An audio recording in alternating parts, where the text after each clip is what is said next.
Okay, people, welcome back to another Fwoosh review. Tonight I'm looking at the Spider-Man Legends Infinite series, Daredevil and Anti-Venom. Anti-Venom? Whatever. I'm essentially, with the Avengers I did 2 at a time. I had the whole series. Thought I'd get through them quicker. I'm going to do the same here, and I'm going to take a look at one of my most anticipated and one of my least anticipated, although now that I have him, God, I'm such a sucker for stark white and black and no shadow and no shading, and there's just something about the white. It's working for me, although his crotch is kind of dirty.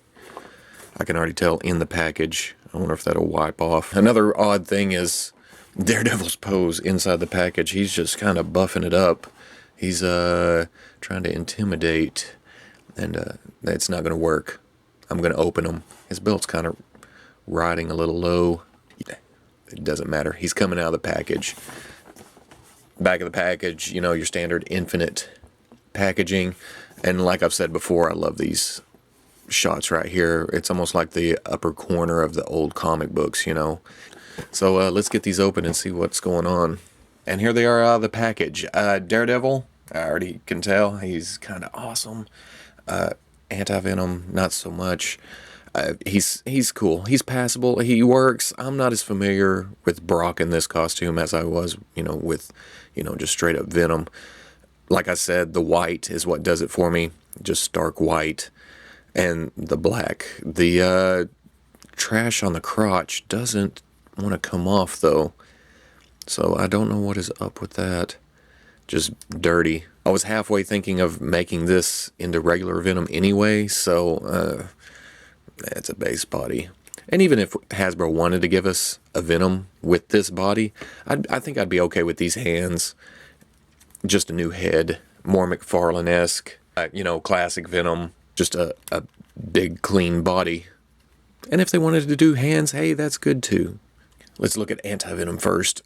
New head, reused hands. I'm not sure. I never got Toxin, so I don't know if this back piece is new for this figure, but it just comes out.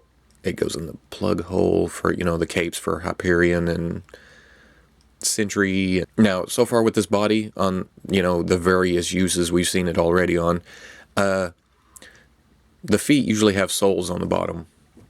And you can see right here with Radioactive Man, just the sole running across. And I think on Toxin, he did have that. Like I said, I never got Toxin. But with this body, it's a clean foot. So again, they're working up to that eventual Venom release, and I'll be good with that. On mine, I don't know if they're all going to be like this. On the ab crunch, this side, you can kind of see it right there. See the gap through there? That side's flush. This side has a kind of a wide gap in it. I can't seem to make it shove. Oh, yeah, I can. I can make a gap on both sides, just like that. Let's see. Yeah, you can see it. In fact, most of this series, they're not meant to be standing vanilla on the shelf. They're meant to be posed. And that's coming from an ex-yearbook vanilla poser. All my figures on the shelf were pretty straight up, maybe, one arm up. I'm kind of getting into the whole, action pose, battle on the shelf kind of thing going on. Articulation-wise, this body, we've seen before. You're used to it. You know what's going on. The new head doesn't hinder articulation any. Well, down it does, of course, because of the mouth coming out. And while we're talking about the head, I'm not as familiar with Anti-Venom from the comic books, but I like this face design. And I like how the yellow kind of offsets the white and the black. And it's looks good. It almost looks like fire, though. I don't know if I like that as a, being a symbiote. But it works. Back to the articulation. A hinge and swivel shoulder. Around, out, swivel, bicep, double hinged elbow. What's going on there? Hinge and swivel wrist. And the hands are really rubbery, I guess, to keep you from cutting yourself. Got an ab crunch, good forward, good back. Got a waist swivel. Got a hinge and swivel hips. Swivels out 90. Doesn't go back too much because of the butt. Swivel thigh. Double hinge knee. Swivel at the top of the boot. Hinge at the ankle. And then a swivel for a rocker ankle. Which, you know, works really well. There's nothing to hinder there. Now for Daredevil. This is, you know, reuse again. And we're just going to get that kind of thing. But new head. And I believe that's it. I don't think we've seen this holster sculpt before. And I'm not sure about the belt. Now in the package the belt was way low, so it kind of stretched out. So it seems a little bit loose. Like I've said before, I'm good with the loose belts. They slide up and down. You can put it anywhere you want. You want it hiding the waist, kind of old school look, high pants. You can go there. You want it kind of a more modern look. You bring it down a little bit. Or you can go all full lowrider, whatever you want to do. Now the head sculpt here. It's probably my favorite Daredevil action figure head sculpt ever. It's nice and symmetrical. The eyes, they painted them the lighter red like the gloves and the boots and the belt and the emblem on the chest. So it kind of sticks out, but a good kind of stick out, just like the comic book. I keep thinking there's an ear right here, but it's a trash in the mold. Looks like there's an ear on this side, not on this side. Kind of the outside, but it's got that ding in it. It's kind of screwbally. Otherwise, the face, stern, you know, Daredevil, he's overlooking the city.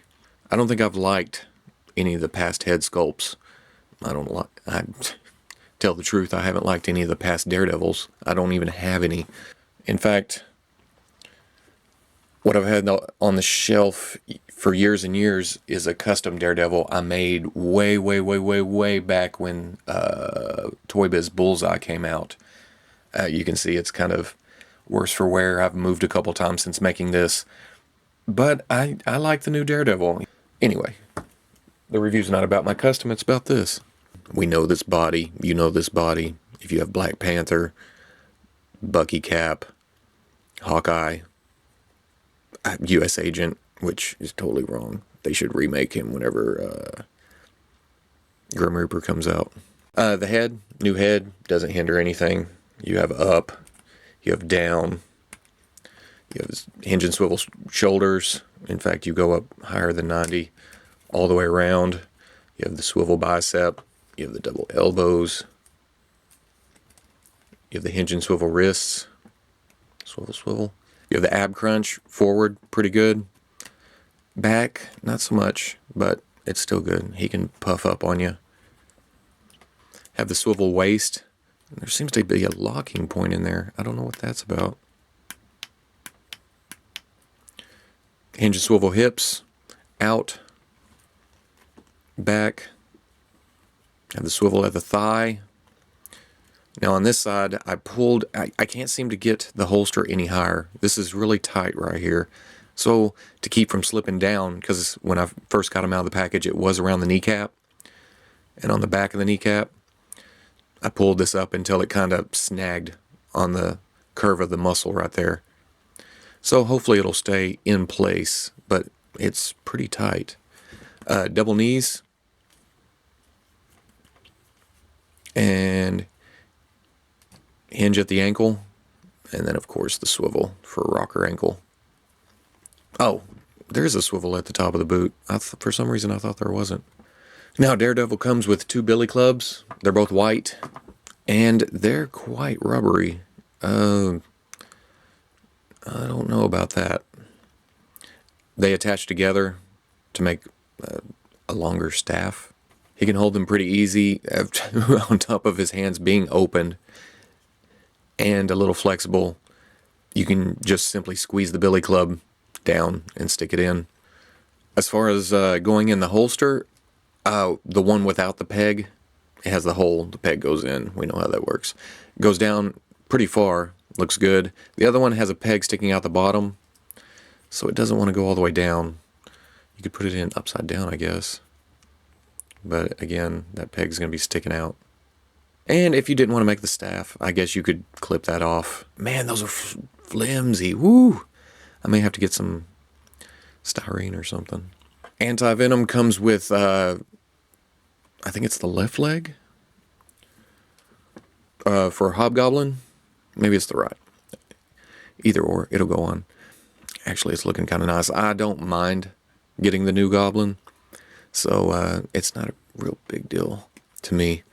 Him being, you know, normal size or being a new version of a old character. I'm going to say it's the right leg because the buckles are probably going to go to the outside. I'll have to look at instructions for that. Daredevil comes with the left arm for Hobgoblin. And again, regular size character. In fact, Hobgoblin's arm is almost a little smaller than Daredevil's. But again, it's cool. It's a new character. And Daredevil comes with a flaming pumpkin bomb for Hobgoblin. I'm kind of excited about building him just to see, you know, what is going on there. Articulation scheme, that kind of thing. Daredevil, for being my, you know, not my most anticipated. I think Spider-Man's going to hold that spot. I already have Spider-Man 2099, and he looks pretty good. You can check out the video for him here. There'll be a link at the end of the video. Daredevil, maybe second. Again, I have an open Spider-Man. I'll get to his review sometime this weekend or very soon. Anti-Venom, it makes me want a regular Venom. I'm not too excited about this figure in particular. So, if you like the review, comment, like, subscribe, and I'll catch you on the Fwoosh. Look at that, he can bring his leg all the way over his head. That's pretty cool. I need more flight stands or I would have, you know, views of him without my hands all in the way. But, like I've said before in these videos, I'm good with the loose boots. Loose boots. I have the swivel wrist. My God.